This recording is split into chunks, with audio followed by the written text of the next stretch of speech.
From the sun-drenched shores of a Caribbean island to the highest echelons of a new nation, one man's journey encapsulates the very spirit of the American Revolution. His name was Alexander Hamilton, an immigrant, an orphan, a soldier, a scholar, a statesman. His story is not just one of political triumphs and personal tragedies, but a testament to the power of ambition, intellect, and sheer, unrelenting will. How did a boy with no connections, no money, and no family name become one of the most influential figures in American history? Today, we are going to explore the incredible life of the man on the $10 bill, from the battlefield to the cabinet room, and uncover the legacy he forged in the fire of a revolution. This is the story of Alexander Hamilton. Picture this: the cold, damp air of a military encampment during the Revolutionary War. Inside a dimly lit tent, surrounded by maps and dispatches, stands General George Washington, the commander of the Continental Army. The weight of a fledgling nation rests on his shoulders. And by his side, not as a seasoned general, but as a young, brilliant aide-de-camp, is Alexander Hamilton. He was barely in his 20s, yet his mind was a whirlwind of strategy and his pen a weapon mightier than any sword. Washington called him his principal and most confidential aide. It wasn't just about taking dictation. Hamilton was drafting orders, advising on military tactics, and managing the complex web of correspondence that held the army together. He was the central nervous system of the revolutionary effort. While others were on the front lines, Hamilton was at the strategic heart, learning, observing, and growing frustrated. He craved the glory of the battlefield, a chance to prove his courage under fire. He saw his peers leading charges and winning accolades, and he felt stuck behind a desk, albeit the most important desk in the army. This frustration wasn't just about personal ambition. It was about earning the honor and reputation he believed were necessary to have a real impact on the future of the country he was fighting to create. He repeatedly petitioned Washington for a field command, a chance to trade his quill for a sword and lead men into battle. For a long time, Washington refused. Hamilton was simply too valuable where he was. But the young aide was persistent, and his moment would eventually come. This period as Washington's right-hand man was crucial. It forged a bond between the two men that would shape the future of the United States. It was in that tent, amidst the chaos of war, that Hamilton's vision for a strong, centralized American government began to take shape. The year is 1781. The war has raged for 6 long years, and the fate of the American Revolution hangs in the balance at a place called Yorktown, Virginia. This is where Hamilton's relentless requests for a command finally pay off.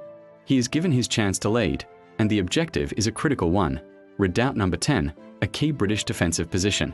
A nighttime assault is planned. It's a high-risk, high-reward mission, exactly what Hamilton has been craving. Under the cover of darkness, with bayonets fixed and muskets unloaded to ensure surprise, Hamilton stands before his men. You can imagine the tension, the adrenaline. This isn't a battle of strategy written on paper. This is real, visceral, and deadly. As the signal is given, Hamilton leaps from the trench, leading the charge himself. He is the first one over the enemy's wooden fortifications, his soldiers right behind him. The fighting is fierce, hand-to-hand in the close quarters of the redoubt. But the assault is so swift, so ferocious, that the British and Hessian defenders are overwhelmed in a matter of minutes. The capture of Redoubt 10, along with a simultaneous French attack on a neighboring redoubt, was the decisive action of the Siege of Yorktown. It sealed the fate of British General Cornwallis, forcing his surrender and effectively ending the Revolutionary War. For Hamilton, this was more than just a military victory. It was the moment he earned his glory. He had proven his valor, not just with his mind, but with his courage on the field. This victory cemented his reputation as a war hero and gave him the public standing he would need for the next, and perhaps even greater, battle of his life, the fight to build a nation. The war is won, but the nation is in chaos. The Articles of Confederation, the first governing document, have created a weak, disjointed union. States are printing their own money, refusing to pay their debts, and threatening to tear the new country apart. America is on the brink of financial collapse. Into this crisis steps a familiar face: Alexander Hamilton. He's no longer a soldier, but a statesman, a delegate to the Constitutional Convention, and a powerful voice for a new, stronger federal government. And when George Washington becomes the first president, he knows exactly who he needs to fix the nation's finances. He appoints Hamilton as the first ever Secretary of the Treasury. Hamilton's office becomes the new battlefield. Instead of maps, his desk is piled high with ledgers and economic treatises. Instead of drafting military orders, his writing furious, brilliant reports that will lay the groundwork for the American economy for centuries to come. His task is monumental. The nation is drowning in debt from the war, and its credit is worthless. Hamilton proposes a radical plan. First, the federal government should assume all the debts of the individual states. This was controversial. States that had already paid their debts, like Virginia, were furious. But Hamilton argued it would bind the states together and create a sense of national unity. Next, he called for the creation of a national bank, the Bank of the United States. This idea was fiercely opposed by figures like Thomas Jefferson and James Madison, who argued it was unconstitutional and gave too much power to the federal government and wealthy northern financiers. This debate sparked the creation of America's first political parties: Hamilton's Federalists, who favored a strong central government and a robust economy, and Jefferson's Democratic Republicans, who championed states' rights and an agrarian society. Finally, Hamilton pushed for tariffs and subsidies to encourage domestic manufacturing, envisioning an America that was not just a land of farmers, but an industrial powerhouse. Through sheer force of will and brilliant argumentation, Hamilton pushed his financial system through Congress. It was a stunning success. He stabilized the nation's finances, established its credit, and set it on a course toward economic prosperity. He had, in essence, built the engine of the American dream. But Hamilton's rise was not without its enemies. His ambition, his outspoken nature, and his powerful vision for America created deep and lasting rivalries. No rivalry was more bitter or more fateful than the one with Aaron Burr. Burr was a fellow New Yorker, a lawyer, a politician, and in many ways, Hamilton's mirror image. Both were brilliant, ambitious men who had served in the Revolution.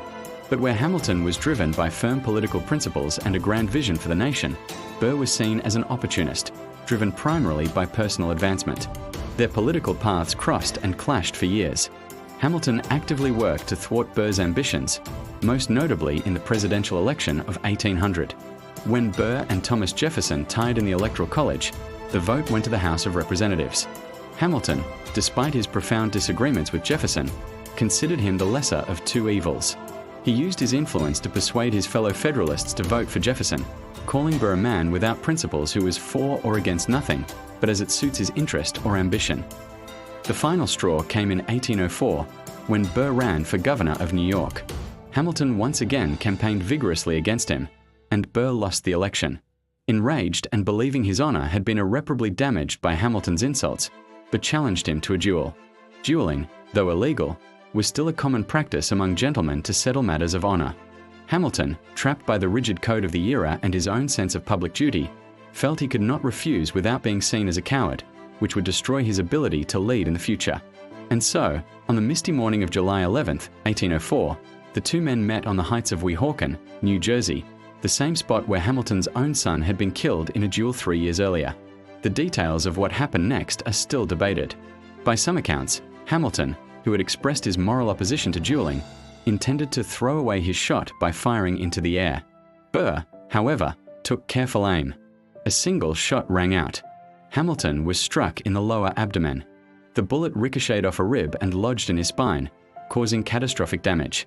He was rowed back across the river to New York, where he endured agonizing pain for more than 30 hours before dying the next day, surrounded by his family. The nation was shocked. Alexander Hamilton, the brilliant architect of the American financial system, the hero of Yorktown, was gone at just 49 years old. His death ended the political career of Aaron Burr, who became a pariah, but it could not erase the incredible foundation Hamilton had built. Alexander Hamilton's legacy is everywhere. It's in the strength of the US dollar, the power of the federal government, and the dynamic, capitalist economy that became the envy of the world. He was a man of contradictions, an immigrant who became a quintessential American, an aristocrat at heart who fought for a republic, a man of immense intellect whose life was ended by a primitive code of honor. He wrote the majority of the Federalist Papers, making the single most compelling case for the US Constitution. He created a financial system that turned a bankrupt confederation into a prosperous nation. His vision for a strong, industrial America ultimately triumphed over Jefferson's agrarian ideal. For a long time, his contributions were overshadowed by other founders, but in recent years, his star has risen once more, recognized for the indispensable role he played. He wasn't a president, but few did more to shape the presidency and the nation itself. His story is a powerful reminder that in America, it doesn't matter where you come from. What matters is what you build. Thank you so much for watching. If you found this dive into Hamilton's life as fascinating as I did, please hit that like button and subscribe for more stories from history. Let me know in the comments which historical figure you'd like to see us cover next. See you in the next video.